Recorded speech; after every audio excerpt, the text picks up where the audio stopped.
Dans l'aube pâle du XIIe siècle, lorsque la poussière des routes de pèlerinage se mêlait encore à l'encens des églises romanes, l'Occident chrétien portait en lui une inquiétude sourde.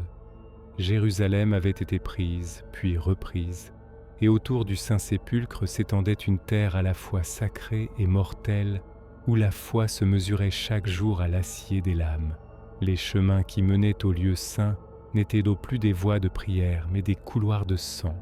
Des pèlerins disparaissaient dans les défilés, attaqués par des bandes armées surgissant du désert ou des collines.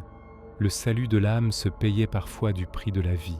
C'est dans ce monde déchiré entre ferveur et violence qu'apparut une idée nouvelle, presque scandaleuse dans sa simplicité: unir la prière et l'épée, consacrer la guerre elle-même au service de Dieu.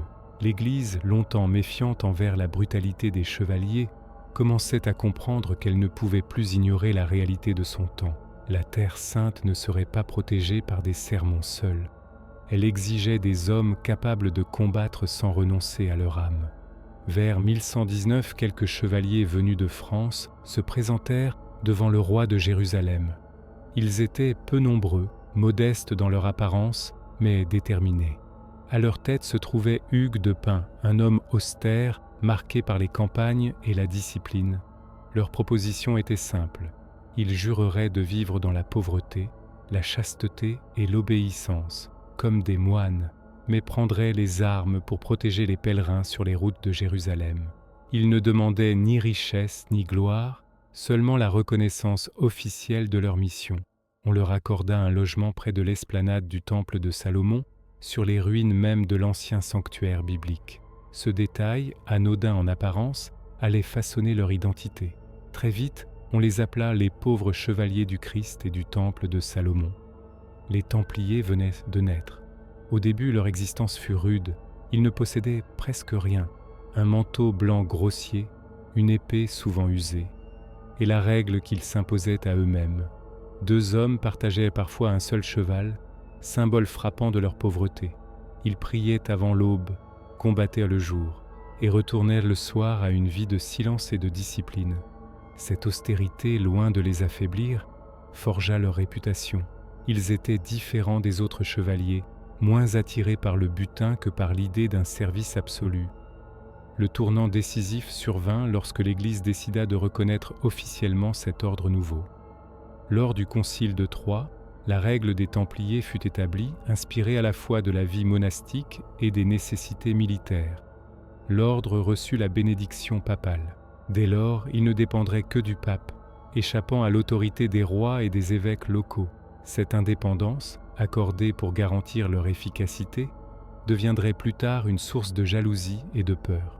La croix rouge cousue sur leur manteau blanc devint le symbole d'une foi armée. Partout en Europe, des hommes affluèrent pour rejoindre l'ordre. Des nobles offraient leurs terres, des seigneurs leurs fils cadets. Les commanderies se multiplièrent, de la France à l'Angleterre, de la péninsule ibérique aux confins de l'Orient. Chaque don renforçait la puissance matérielle de l'ordre, mais aussi son influence spirituelle. En Terre Sainte, les Templiers s'imposèrent rapidement comme une force militaire redoutable. Leur discipline collective contrastait avec l'individualisme des chevaliers féodaux. Ils chargeaient en formation, obéissaient sans hésiter et acceptèrent la mort comme un prolongement de leurs vœux. On racontait qu'un Templier ne fuyait jamais, sauf si la bannière de l'ordre tombait à terre. Leur courage frôlait parfois le fanatisme, mais il inspirait à la fois respect et crainte. Peu à peu, leur rôle s'étendit au-delà du champ de bataille. Les routes de pèlerinage se sécurisaient, les forteresses templières jalonnaient le paysage oriental comme des bastions de pierre et de foi. L'ordre devint un pilier de la présence chrétienne en Orient, un rempart entre les royaumes latins et les puissances musulmanes environnantes. Mais l'histoire des Templiers ne se limite pas à l'épée. À mesure que leur possession augmentait, ils développèrent une organisation administrative d'une efficacité inédite. Ils savaient gérer des terres, collecter des revenus, stocker des ressources et les déplacer sur de longues distances. Cette compétence donna naissance à un autre aspect de leur puissance, la finance. Les Templiers commencèrent à offrir des services de dépôt et de transfert d'argent, permettant aux pèlerins de voyager sans transporter d'or. Ce système, fondé sur la confiance et la réputation de l'ordre, préfigurait une forme primitive de banque internationale. Ainsi, en quelques décennies, les pauvres chevaliers du Temple s'étaient transformés en l'une des institutions les plus puissantes de la chrétienté. Leur influence s'étendait des champs de bataille de l'Orient aux cours des rois d'Occident. Pourtant, derrière cette ascension fulgurante, se dessinaient déjà les ombres de la chute. Car toute puissance, surtout lorsqu'elle se prétend sacrée, finit par attirer l'envie, la peur et la convoitise. Et dans le silence de leur chapelle, tandis que les Templiers priaient pour la victoire et la rédemption, le destin de l'ordre commençait lentement à se retourner contre eux, comme une lame dissimulée sous un manteau blanc. La puissance des Templiers, désormais solidement établie, ne cessa de croître au fil des décennies. Tandis que les croisades s'enchaînaient, parfois victorieuses, souvent tragiques, l'ordre du Temple s'enracinait dans la réalité politique et économique de l'Occident comme de l'Orient. Ils n'étaient plus seulement des guerriers de Dieu, ils devenaient une structure indispensable, un rouage sans lequel le monde chrétien peinait à fonctionner.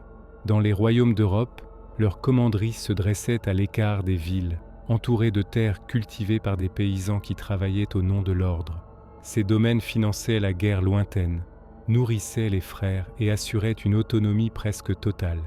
Les Templiers administraient avec rigueur, consignant chaque dépense, chaque récolte, chaque don.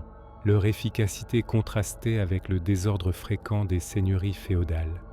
Là où d'autres gaspillaient, eux conservaient. Là où d'autres se querellaient, eux obéissaient. Cette discipline fascinait autant qu'elle inquiétait. Les rois eux-mêmes commencèrent à recourir aux services financiers de l'ordre. On y déposait des trésors, on y contractait des emprunts, on y trouvait une stabilité que les couronnes, souvent ruinées par la guerre, ne pouvaient garantir. Peu à peu, une vérité silencieuse s'imposa. L'or circulait plus sûrement sous la garde des Templiers que dans les coffres royaux. En Terre Sainte, cependant, la situation se dégradait.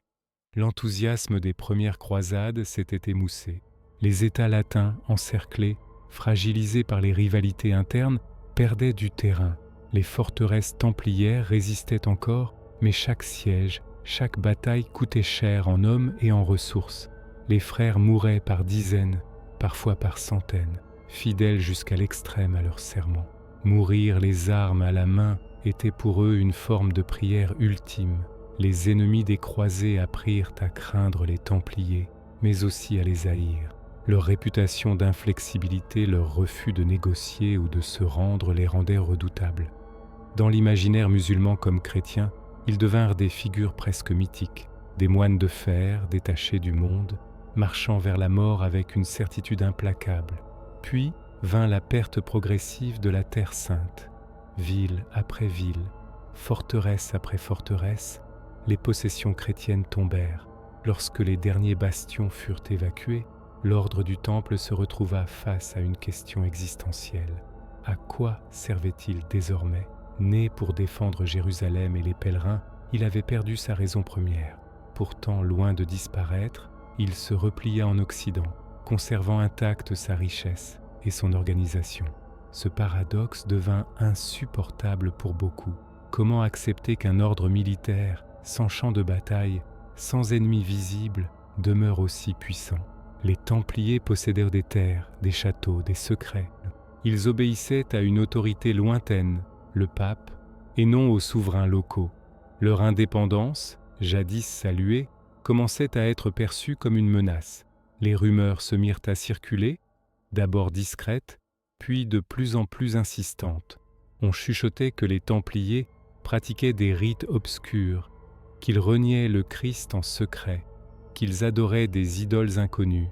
Ces accusations, souvent absurdes, trouvaient pourtant un terrain fertile dans un monde marqué par la peur et la superstition. L'ordre, silencieux par nature, ne se défendait pas publiquement, et ce silence fut interprété comme un aveu. Au sommet du pouvoir, certains virent, dans la chute éventuelle des Templiers, une occasion inespérée. Leur richesse attisait les convoitises, leur réseau inquiétait les princes. Un ordre aussi puissant ne pouvait survivre éternellement dans un monde où la monarchie cherchait à s'imposer sans partage. Ainsi, alors que les Templiers croyaient avoir survécu au pire en quittant la Terre Sainte, ils entraient en réalité dans la phase la plus dangereuse de leur histoire. Le combat à venir ne se livrerait plus sur des remparts brûlants ou dans la poussière des plaines orientales, mais dans les couloirs du pouvoir, là où les accusations remplacent les épées et où la foi elle-même peut devenir une arme. Et sans le savoir, les frères du Temple avançaient déjà vers l'aube sombre de leur chute. Au début du XIVe siècle, l'ordre du Temple semblait immobile, figé dans une grandeur devenue ambiguë. Les frères continuaient à prier selon la règle ancienne, à gérer leur domaine avec une précision presque monastique, mais l'élan sacré qui les avait portés vers Jérusalem s'était éteint. Le monde avait changé autour d'eux. Les croisades n'étaient plus qu'un souvenir glorieux et sanglant, et l'Occident regardait désormais vers l'intérieur, vers le pouvoir, l'argent et la centralisation des royaumes. En France, le trône était occupé par un souverain dont l'ambition dépassait de loin celle de ses prédécesseurs. Le royaume avait besoin d'ordre, d'autorité et surtout de ressources. Les guerres, les réformes et le train de vie royale avaient vidé les coffres. Les créanciers se faisaient pressants et parmi eux, les Templiers figuraient en bonne place. Cette dépendance financière nourrissait une rancœur silencieuse. Un roi endetté face à un ordre riche et indépendant ne pouvait tolérer longtemps une telle situation. Dans l'ombre des palais, une idée commença à mûrir. Elle était simple, brutale et efficace: détruire l'ordre du Temple, s'emparer de ses biens et effacer jusqu'au souvenir de sa puissance. Mais un tel projet ne pouvait réussir sans justification morale. Il fallait transformer les Templiers, anciens héros de la chrétienté, en ennemis de la foi. Les accusations prirent forme avec une précision glaçante. On parla d'hérésie secrète, de reniement du Christ lors des cérémonies d'initiation, de crachats sur la croix, de baisers obscènes échangés dans l'obscurité des chapelles. On évoqua une idole mystérieuse, une tête au pouvoir démoniaque, adorée en secret par les frères. Chaque rumeur ajoutait une couche de monstruosité à l'image de l'ordre. Peu importait la vérité, l'essentiel était de frapper l'imagination. À l'aube d'un jour d'automne, la machine se mit en marche.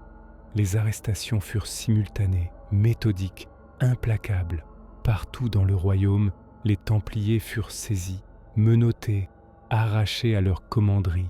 Ils n'opposèrent presque aucune résistance. Leurs règles leur interdisaient de lever l'épée contre des chrétiens, et beaucoup croyaient encore à une erreur, à un malentendu qui serait bientôt dissipé. Les prisons se remplirent de manteaux blancs, désormais souillés de boue et de chaînes. Les interrogatoires commencèrent. La torture, légitimée par la recherche de la vérité, devint l'arme principale des enquêteurs. Les corps furent brisés, les esprits épuisés. Certains frères, incapables de supporter la douleur, confessèrent tout ce qu'on voulait entendre. D'autres résistèrent jusqu'à la mort, emportant leurs secrets dans le silence. Ces aveux arrachés sous la contrainte furent utilisés comme preuves irréfutables.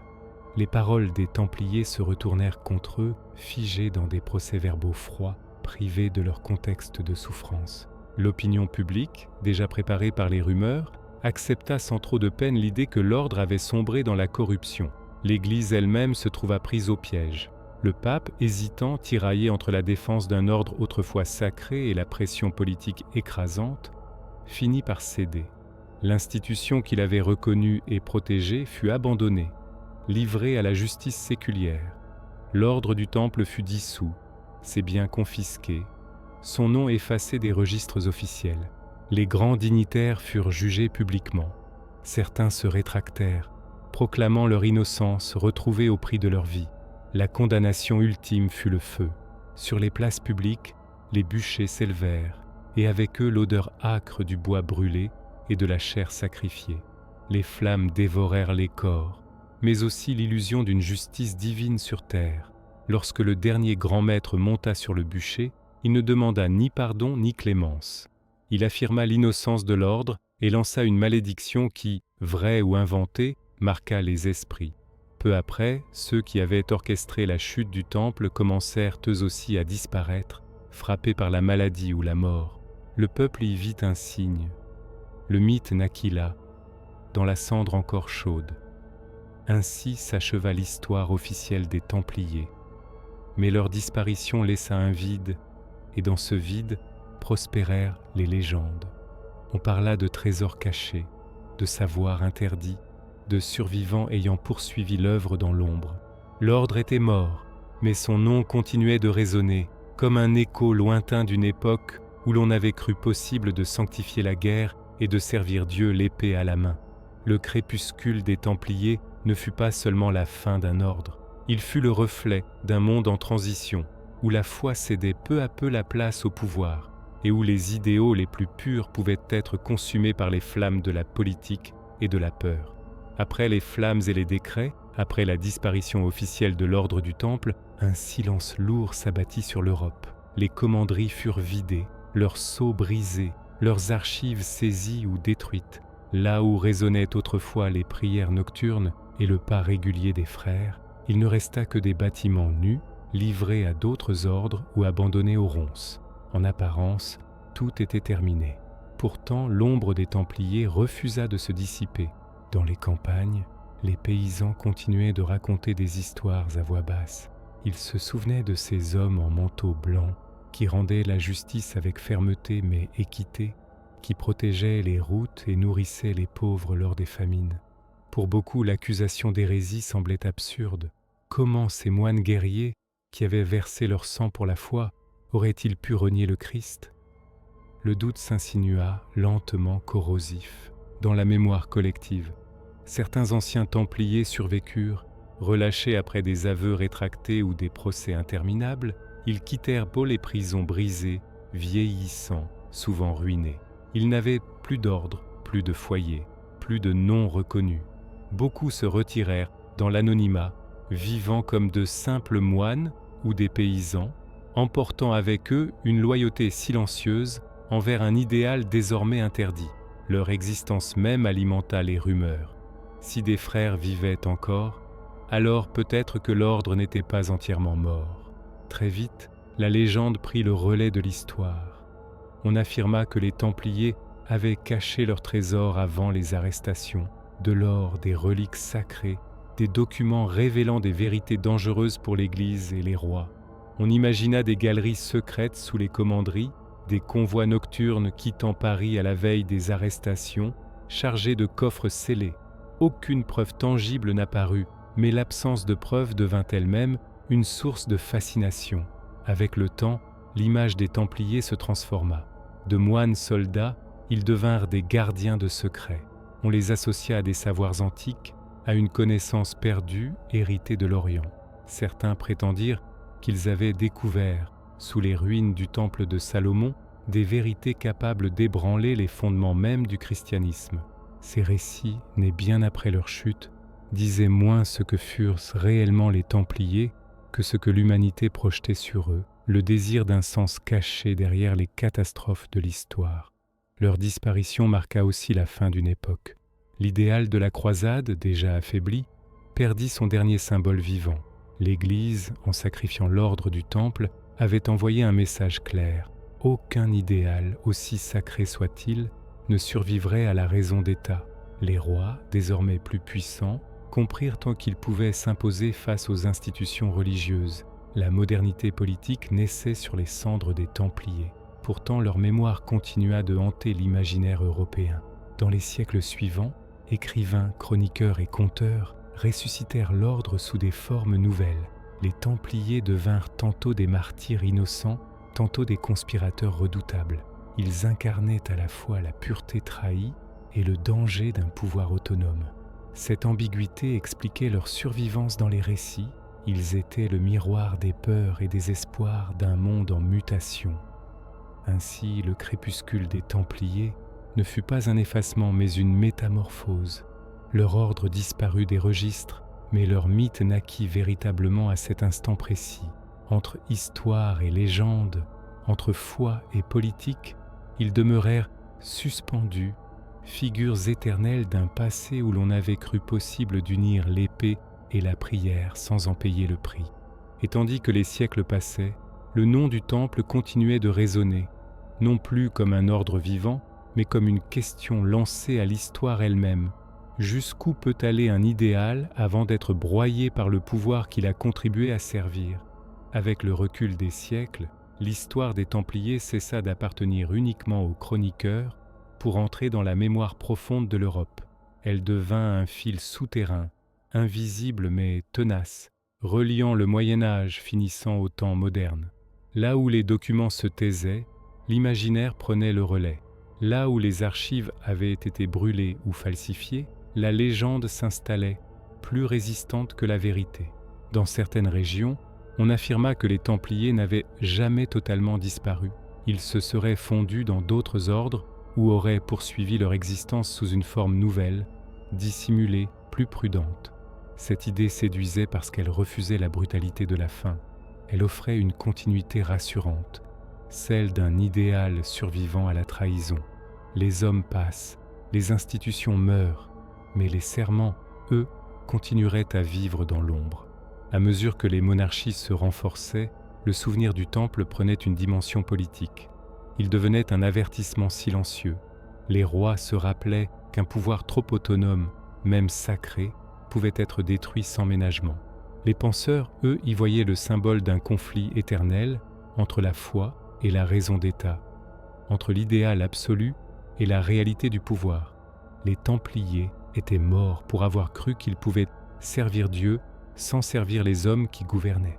Dans l'art et la littérature, leur figure évolua encore.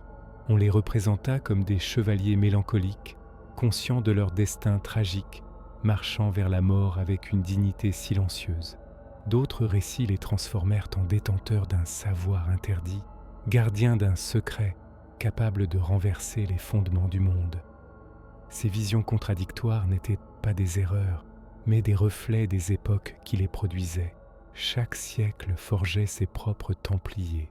Leur chute, en définitive, révéla quelque chose de plus vaste que la fin d'un ordre. Elle montra comment une institution née de la foi pouvait devenir trop puissante pour survivre dans un monde dominé par la politique. Elle montra aussi que la violence ne se limite pas au champ de bataille. Elle peut être froide, administrative, enveloppée de lois et de procès, et se révéler tout aussi destructrice. Les Templiers avaient cru que leur mission les plaçait au-dessus des intrigues humaines. Ils avaient juré obéissance à Dieu, persuadés que cette fidélité suprême les protégerait. Mais ils découvrirent, trop tard, que dans le monde des hommes, même le sacré peut être sacrifié. Leur erreur ne fut peut-être pas l'orgueil, mais la confiance. Et pourtant, malgré tout, leur histoire ne se conclut pas sur une simple défaite. Car si l'ordre fut brisé, son souvenir survécut avec une force exceptionnelle. Peu d'institutions disparues ont laissé une trace aussi profonde. Peu d'hommes ont échoué avec une telle grandeur. Les Templiers devinrent, malgré eux, immortels, non par leur victoire, mais par leur chute.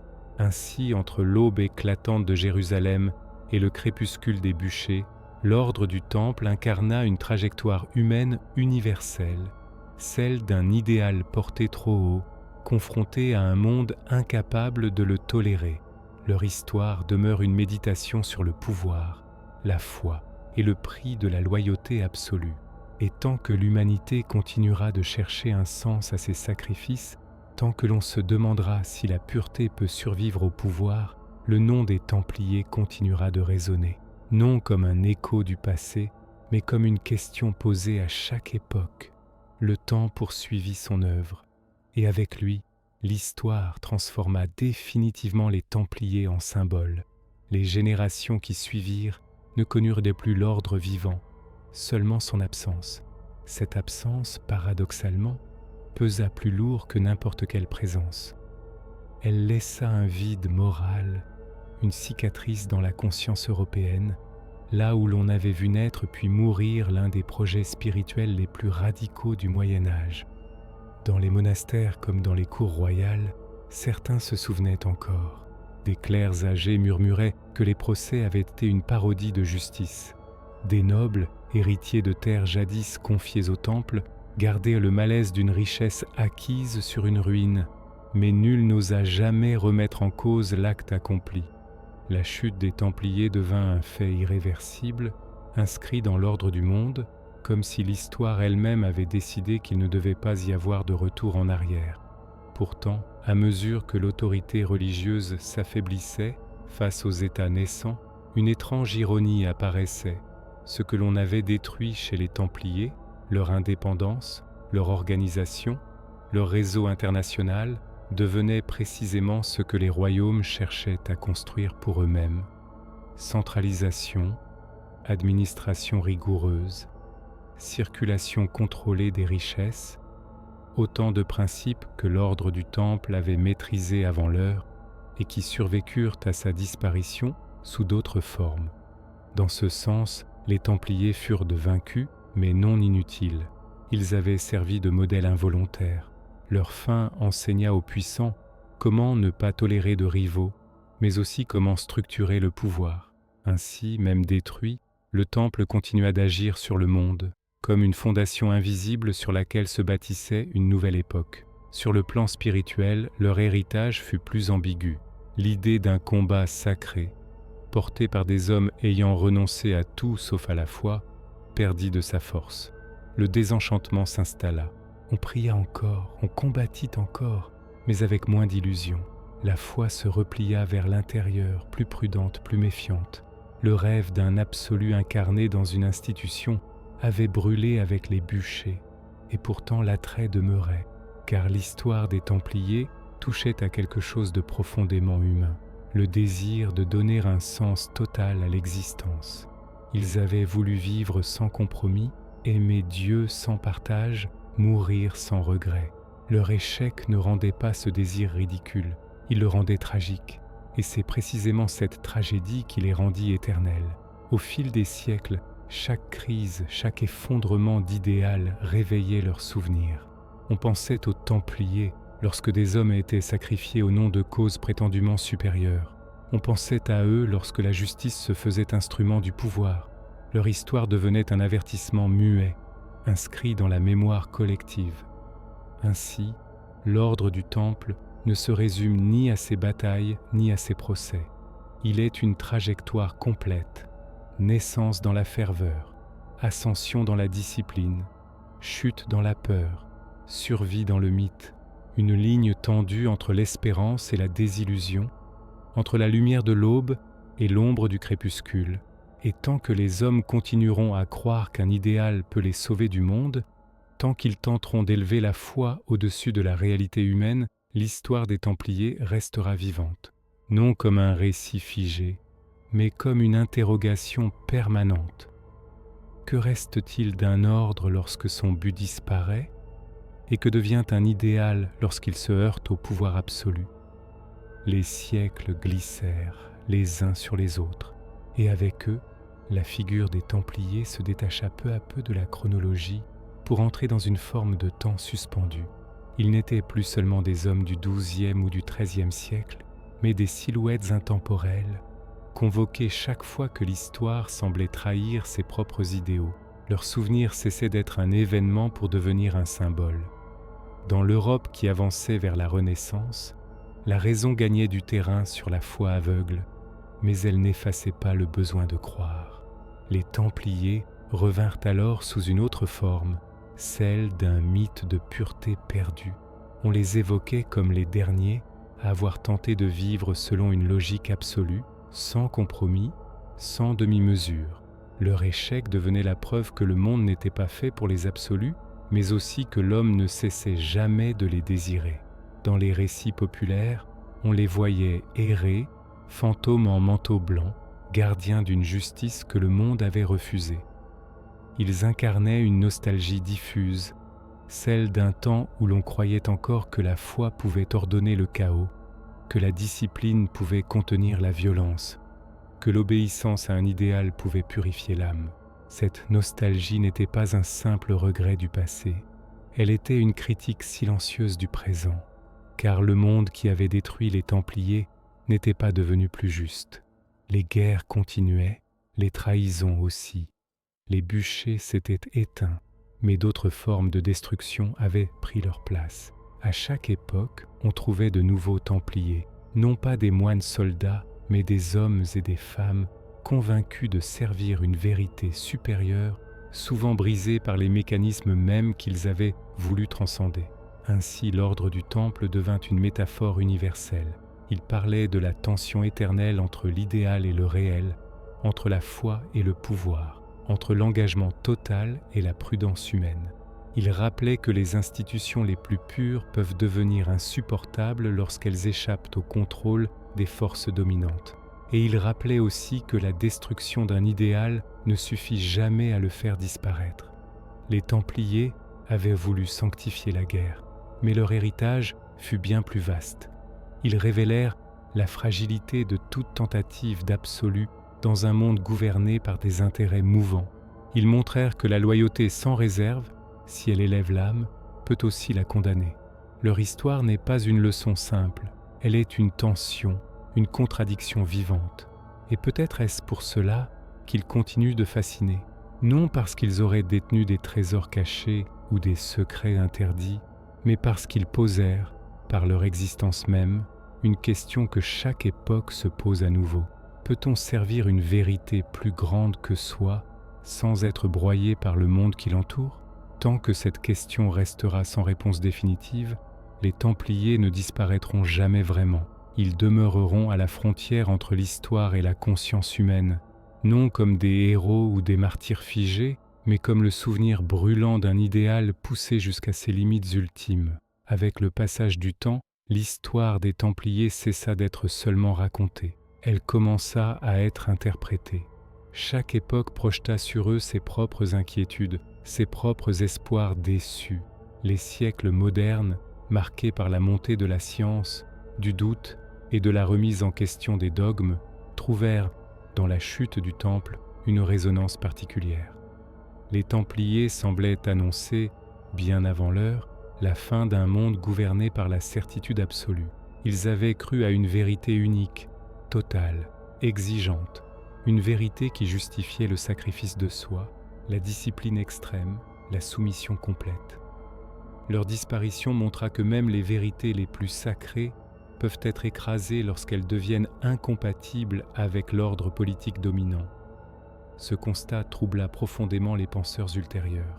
Il suggérait que la justice ne dépend pas seulement de la pureté d'une cause, mais de l'équilibre fragile entre l'idéal et la réalité humaine.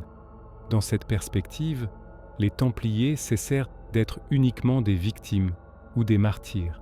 Ils devinrent un avertissement. Leur histoire enseignait que la force morale, lorsqu'elle se transforme en pouvoir institutionnel, attire inévitablement la peur. Et la peur, lorsqu'elle se mêle à l'ambition, engendre la destruction. Ce mécanisme, observé dans la chute du Temple, se répéterait encore et encore dans l'histoire des hommes. Pourtant, il serait injuste de ne voir dans leur fin qu'un échec. Les Templiers avaient incarné, pendant près de 2 siècles, une tentative radicale de cohérence entre la foi et l'action. Ils avaient essayé de vivre sans contradiction dans un monde qui en était rempli. Leur chute ne niait pas la noblesse de cette tentative. Elle en révélait simplement le prix. C'est peut-être là que réside la véritable force de leur héritage, non dans les mythes dorés ou les secrets supposés, mais dans cette tension tragique entre ce que l'homme aspire à être et ce qu'il peut réellement devenir. Les Templiers avaient voulu dépasser leurs conditions. Ils y étaient presque parvenus, et c'est précisément pour cela qu'ils furent brisés. Ainsi, l'ordre du Temple demeure comme une ligne de fracture dans l'histoire occidentale. Avant eux, on croyait encore possible d'unir pleinement le sacré et le pouvoir. Après eux, cette union ne serait plus jamais regardée avec la même innocence. Leur disparition marqua la fin d'une illusion, mais aussi la naissance d'une lucidité nouvelle.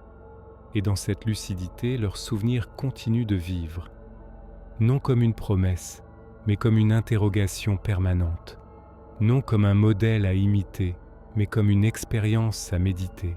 Les Templiers ne nous disent pas ce qu'il faut croire. Ils nous rappellent seulement qu'aucun idéal, aussi pur soit-il, n'est à l'abri du monde des hommes.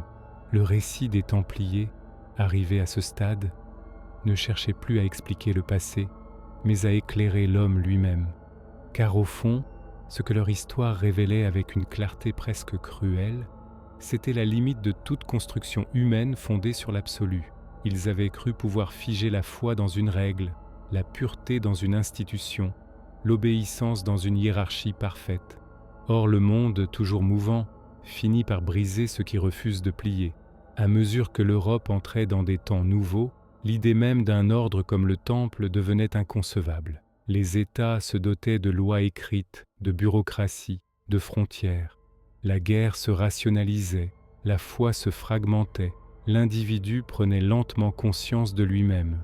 Dans ce monde naissant, il n'y avait plus de place pour des hommes qui n'étaient ni tout à fait moines, ni tout à fait soldats, ni tout à fait sujets. Les Templiers appartenaient à une époque intermédiaire, fragile, suspendue entre deux visions du monde.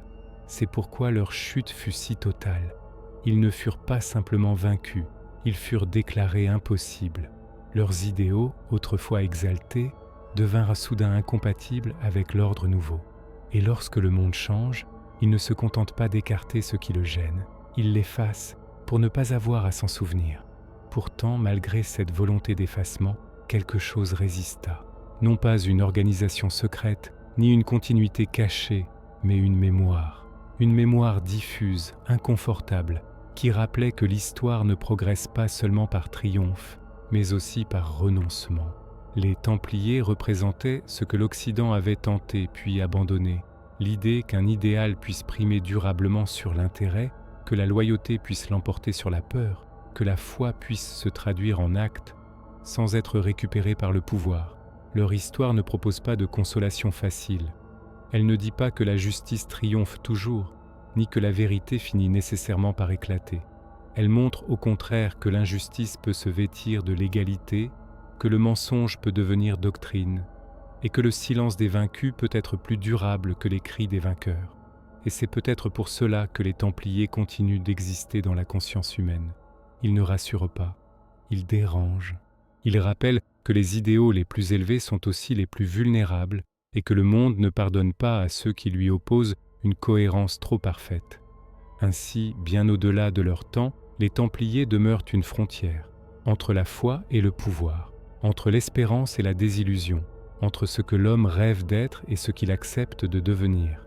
Leur ordre a disparu, mais la question qu'ils ont laissée derrière eux demeure intacte, suspendue au fil des siècles, attendant encore sa réponse.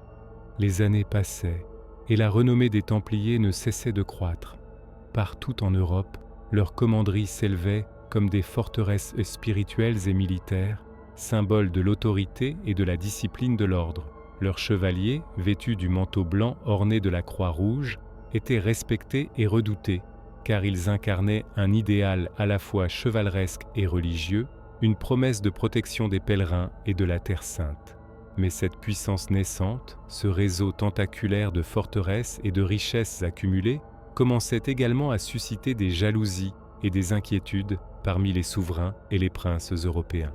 À Paris, les murmures de méfiance s'intensifiaient. Le roi Philippe IV, surnommé Philippe le Bel, observait avec une attention croissante les trésors amassés par l'ordre, mais surtout son influence politique et militaire qui semblait presque indépendante de la couronne. La rumeur d'une puissance capable de rivaliser avec l'autorité royale fit naître une obsession chez Philippe. Il devait à tout prix soumettre l'ordre à sa volonté. Les Templiers, jusque-là respectés comme protecteurs des faibles et des pèlerins, étaient désormais perçus comme une menace, un État dans l'État, défiant subtilement les monarchies européennes. L'hiver de 1307 approchait, et avec lui, un froid glacial qui enveloppait Paris dans une brume inquiétante. Le roi Philippe, entouré de ses conseillers les plus fidèles, mit au point un plan minutieux pour frapper au cœur de l'ordre. Le vendredi 13 octobre 1307 resterait gravé dans la mémoire comme le début d'un cauchemar orchestré avec une précision diabolique. Sans avertissement, les Templiers furent arrêtés simultanément dans tout le royaume. Les portes des commanderies se refermèrent sur eux comme les chaînes d'une destinée tragique. Chevaliers, frères et commandants furent banjetés dans les geôles royales, privés de tout droit, accusés de crimes imaginaires, hérésie, sodomie, idolâtrie et complot contre le trône. L'angoisse se répandit rapidement parmi les Templiers, chacun réalisant que les serments sacrés ne suffiraient pas à le protéger contre le pouvoir du roi. Parmi les prisonniers, Jacques de Molay, grand maître de l'ordre, ressentit le poids écrasant de la trahison et de l'injustice. Sa dignité ne fléchit pas, même lorsque les tortures commencèrent, visant à lui arracher des aveux pour des crimes qu'il n'avait pas commis. Les instruments de souffrance, froids et implacables, s'abattaient sur les Templiers, mais leurs esprits restaient inviolés. Dans les cellules sombres de la tour de Paris, la résistance silencieuse se construisait, une force intérieure née de la foi, de l'honneur et de la certitude que leur sacrifice marquerait l'histoire. Le procès, truqué dès ses premières étapes, transforma chaque interrogatoire en mise en scène de honte et de dégradation. Les aveux arrachés par la douleur ou la peur furent utilisés comme preuve d'une culpabilité absurde. Mais même au cœur de cette machination judiciaire, Jacques de Molay et ses compagnons restèrent fidèles à leur serment. Le grand maître défia le roi et l'Église, rappelant que l'ordre n'avait jamais servi que Dieu et la justice divine, et non la cupidité des puissants ou la vanité des rois. L'Europe entière observa inquiète et fascinée le déclin brutal de l'ordre. Les rumeurs se transformèrent en légendes, amplifiées par la peur et l'admiration. Les Templiers, qui avaient été des héros de croisade et des protecteurs des voyageurs, devenaient des martyrs d'une intrigue politique d'une ampleur sans précédent. Leurs forteresses furent confisquées, leurs trésors dispersés, et l'ordre qui avait été le symbole de l'idéal chevaleresque et religieux disparut presque complètement des cartes de l'Europe médiévale. Pourtant, dans le silence des cellules et la solitude des cachots, une lueur de défi persistait. Jacques de Molay, jusqu'à son dernier souffle, leva les yeux vers le ciel et prononça des mots qui résonneraient à travers les siècles. Une malédiction destinée à marquer ceux qui avaient détruit l'ordre par ambition et trahison. Ainsi s'achevait la grandeur terrestre des Templiers, mais leur héritage spirituel, leur discipline et leur légende continuèrent à hanter l'imaginaire collectif, traversant les âges, comme une flamme que rien ne pouvait éteindre. Les jours qui suivirent l'arrestation massive des Templiers plongèrent la France dans une atmosphère de suspicion et de peur. Les prisons royales étaient remplies de chevaliers et de frères de l'ordre, chacun confronté à l'angoisse de l'inconnu et aux interrogatoires qui cherchaient à briser leur esprit. Les rumeurs circulaient dans les villes et villages. Certains parlaient de crimes abominables, d'autres, plus prudents, murmuraient que tout cela n'était qu'une machination du roi pour s'emparer des trésors et de l'influence des Templiers. Jacques de Molay, malgré les douleurs et les humiliations, maintenait sa dignité et son calme. Il savait que sa fidélité à la règle de l'ordre, à la croix rouge sur son manteau blanc, était la seule arme dont il disposait. Les frères, affaiblis, mais encore debout, partageaient son courage silencieux. Dans les couloirs sombres de la tour de Paris, les paroles des anciens commanderies résonnaient dans leur mémoire, rappelant à chacun la raison sacrée de leur serment. Protéger les pèlerins, servir Dieu, honorer l'ordre. Le roi Philippe, cependant, ne laissait rien au hasard. Il voulait des aveux, et la torture devint l'outil principal de sa justice. Des instruments de fer, de bois et de chêne se succédaient dans les geôles, et malgré la souffrance, les Templiers ne trahirent pas leur serment. Certains capitulèrent, brisés par la douleur, mais beaucoup résistèrent, refusant d'accuser l'ordre de crimes imaginaires. Chaque refus, chaque silence était un acte de rébellion muette et de fidélité absolue. La propagande royale amplifiait les accusations. Les Templiers étaient décrits comme des hérétiques, des traîtres, des adorateurs d'idoles obscures. Mais dans le peuple, la confiance en l'ordre ne s'éteignait pas. Les récits de chevaliers courageux, de forteresses imprenables, de protection des pèlerins, alimentaient la mémoire collective et semaient le doute sur les accusations portées par le roi. Dans ce climat de tension extrême, le pape Clément V fut contraint d'intervenir. L'Église, traditionnellement protectrice de l'ordre, était désormais sous pression politique, partagée entre le respect de la justice divine et la nécessité de soutenir le pouvoir royal. Les lettres papales, souvent ambigu, ne suffisait pas à calmer les arrestations ni à protéger les frères. La papauté apparaissait faible, incapable de défendre ceux qu'elle avait consacrés, et cette impotence contribua à l'isolement des Templiers. Au fil des mois, les procès avancèrent, mais il était clair que la condamnation était inévitable. Les juges, enchaînés par les directives du roi et les pressions politiques, firent passer les aveux obtenus sous la torture pour des preuves irréfutables. La logique de la justice royale se détournait de la vérité pour se concentrer sur la destruction totale de l'ordre et la confiscation de ses richesses. Chaque sentence prononcée renforçait la machine de mort juridique qui broyait les chevaliers impassibles dans leur fidélité. Lorsque vint le moment des exécutions, la terreur se mêla au respect. Jacques de Molay et ses compagnons furent emmenés sur les bûchers publics. Les flammes s'élevèrent, consumant le corps mais non l'esprit. Les cris de douleur se mêlaient aux prières murmurées, et dans les derniers instants, Jacques de Molay lança sa malédiction contre le roi et le pape, une prophétie de justice divine pour les traîtres et les persécuteurs.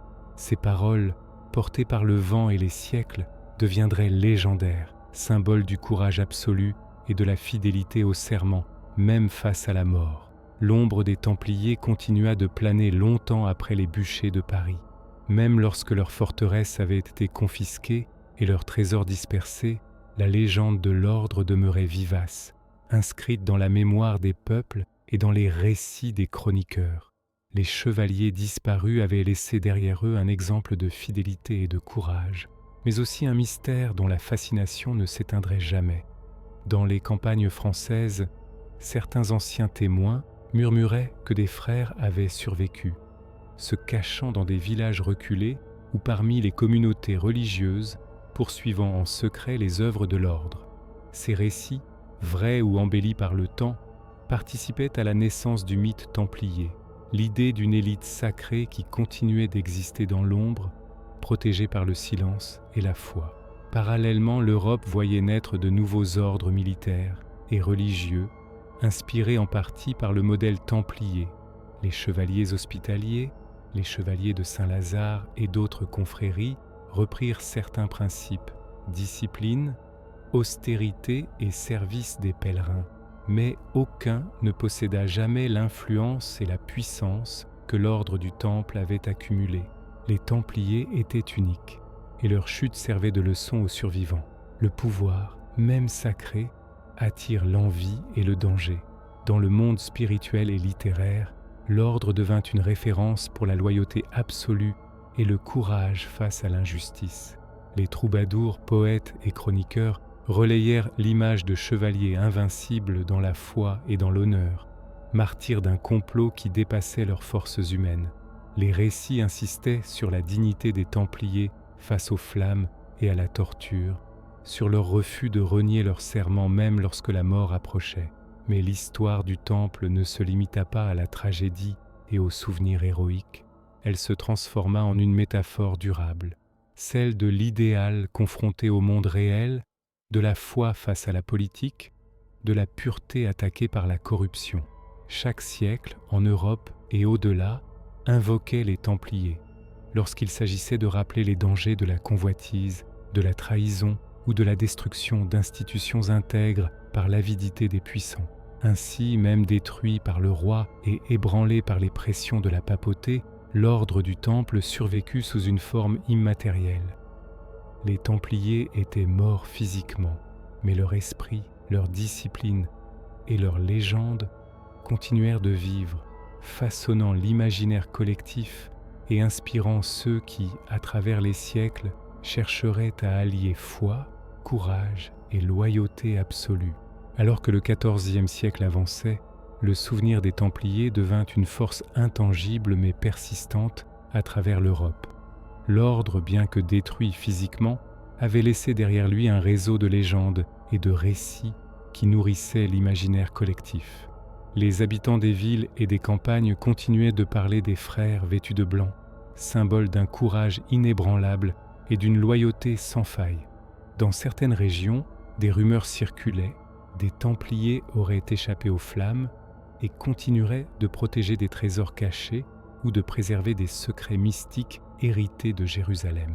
Ces récits, mélange de crainte et d'admiration, alimentèrent la fascination pour l'ordre et contribuèrent à la création d'un mythe qui dépasserait largement les frontières de l'histoire. La chute de l'ordre inspira également une réflexion plus profonde sur la nature du pouvoir et de la foi. Les rois et les papes avaient montré que même la plus sacrée des institutions pouvait être écrasée par la convoitise et la peur. Les philosophes et chroniqueurs commencèrent à méditer sur le prix de la fidélité à un idéal dans un monde gouverné par les intérêts humains. L'exemple des Templiers devint un symbole éternel. La tension entre la pureté morale et la réalité politique, entre l'absolu spirituel et l'ambition terrestre. À travers les siècles, cette mémoire se transforma. Les Templiers cessèrent d'être seulement des hommes de guerre et des moines et devinrent des archétypes, les défenseurs du juste et du sacré, confrontés à la trahison et à la corruption. Les histoires d'initiation secrète, de trésors cachés et de survivants mystérieux renforcèrent le mystère, donnant naissance à une mythologie propre à travers laquelle chaque génération réinterpréta les valeurs et les leçons de l'ordre. Alors que le XIVe siècle avançait, les Templiers prirent une dimension presque mythique dans l'imaginaire européen. Les chroniqueurs et poètes retraçaient leur courage et leur discipline, tandis que le peuple murmurait que certains frères avaient survécu, poursuivant en secret leur œuvre dans des terres reculées. Ces histoires d'initiation secrète et de trésors cachés renforcèrent l'aura mystérieuse de l'ordre. Leur légende devint un outil de réflexion sur le pouvoir et la loyauté.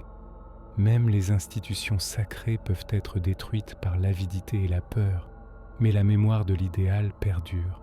Les Templiers étaient désormais un symbole universel de fidélité absolue, de courage et de discipline. Un exemple que chaque génération interprétait à sa manière, parfois comme avertissement, parfois comme inspiration. Au fil du temps, la mémoire des Templiers devint un mélange fascinant de réalité historique et de légende. Leur disparition physique, orchestrée par Philippe le Bel et cautionnée par une papauté impuissante, avait été totale, mais l'ordre survécut dans les esprits et dans les récits populaires. Chaque château abandonné, chaque commanderie confisquée, portait encore les traces de leur discipline et de leur puissance passée. Les générations suivantes percevaient les Templiers comme des symboles, le courage face à l'injustice, la fidélité absolue à un serment et la résistance à la corruption du pouvoir. Dans certaines contrées, on racontait que des frères avaient trouvé refuge dans des monastères ou des terres lointaines, préservant des secrets et des trésors pour un temps où la vérité pourrait renaître. Ces histoires, oscillant entre mythe et réalité, renforçaient la fascination pour l'ordre et alimentaient les récits de chevalerie et de foi extrême. Intellectuellement, l'exemple des Templiers servit de leçon durable sur la fragilité des institutions sacrées face à l'ambition humaine. Les philosophes, chroniqueurs et poètes méditaient sur le contraste entre l'idéal absolu et les nécessités du monde réel. La fidélité, le courage et la justice, incarnés par les Templiers, demeuraient des références, même lorsque la trahison et la peur gouvernaient les actions des hommes puissants. Avec le temps, le mythe des Templiers atteignit une intensité presque mystique. Les hommes et les femmes d'Europe, même des siècles après leur disparition physique, continuaient de murmurer leur nom avec respect et crainte. Leurs exploits, leur discipline et leur courage absolu face aux flammes restaient des modèles de fidélité et de loyauté. Chaque récit de survie imaginaire ou de trésor caché nourrissait une fascination qui transformait l'ordre en symbole éternel, celui d'un idéal poursuivi jusqu'au sacrifice ultime. La chute de l'ordre, orchestrée par la peur et l'avidité des puissants, révéla la vulnérabilité des institutions même les plus sacrées. Pourtant, elle ne réussit pas à effacer leur esprit. Les Templiers devinrent un exemple intemporel de ce que signifie rester fidèle à ses principes, même lorsque le monde semble tourner contre soi. Leur histoire illustra la tension entre l'idéal et la réalité, entre la foi et la politique, et entre l'absolu moral et l'intérêt humain. Les générations suivantes transformèrent leur mémoire en mythes et en légendes. Les Templiers, jadis chevaliers et moines, étaient désormais des archétypes, des gardiens du sacré, des martyrs de la justice et des héros tragiques dont la fidélité surpassait la peur. Leur héritage ne résidait pas dans l'or ou les forteresses, mais dans l'exemple moral et spirituel qu'ils laissaient à l'Europe entière. Ainsi se termina l'histoire des Templiers, un voyage de l'aube éclatante de Jérusalem jusqu'au crépuscule des bûchers parisiens, une trajectoire de courage, de discipline et de tragédie. L'ordre disparut matériellement, mais son esprit, sa légende et ses leçons continuèrent de traverser les siècles, rappelant à chaque génération que l'idéal, la loyauté et la foi peuvent survivre aux flammes de la trahison et aux assauts du pouvoir humain. Le nom des Templiers demeure éternel comme un écho de bravoure et d'absolu, suspendu entre histoire et légende, invitant toujours à méditer sur le prix de la fidélité et de l'honneur face à l'injustice.